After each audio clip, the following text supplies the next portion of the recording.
RG Kar medical college হাসপাতালে তরুণী চিকিৎসকের মৃত্যুর ঘটনাকে কেন্দ্র করে গতকাল নামখানা ব্লকের ফেজারগঞ্জ গ্রাম পঞ্চায়েতের বকখালি থেকে জেঠিঘাট পর্যন্ত প্রায় 250 জন স্থানীয় গ্রামবাসী, স্কুলের ছাত্রছাত্রী, শিক্ষক শিক্ষিকা, আশাকর্মী ও আইসিডিএস কর্মীরা প্রতিবাদ মিছিল করেন।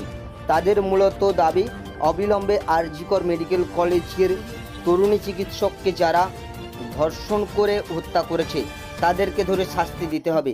এ বিষয়ে আইসিডিএস কর্মী বলেন, কলকাতার সরকারি হাসপাতাল আরজিকর মেডিকেল কলেজের এক তরুণ ডাক্তারকে যেভাবে ধর্ষণ করে খুন করা হয়েছে তার প্রতিবাদে আজ আমরা বকখালি থেকে জেঠিঘাট পর্যন্ত প্রতিবাদ মিছিল করলাম। আমরা চাইছি এই ঘটনার সঙ্গে যে বা যারা জড়িত রয়েছে তাদেরকে অবিলম্বে চিহ্নিত করে শাস্তি দিতে হবে।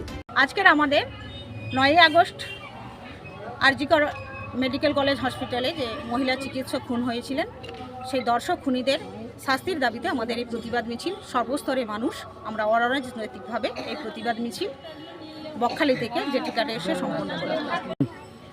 সম্মান কোনোদিন টাকা দিয়ে কেনা যায় না। একজন চিকিৎসক চলে গেছেন, 10 লাখ টাকা দিয়ে নতুন কোনো চিকিৎসক তো আমরা পাবো না। চিকিৎসক একজন মহিলার সম্মান কখনো টাকা দিয়ে কেনা যায় না। আপনার নাম? আমার নাম সুষমা গাউনি, আমি একজন ICDS worker. Thank you. Fraserganj থেকে মুন্না সর্দারের রিপোর্ট, বঙ্গভূমি নিউজ।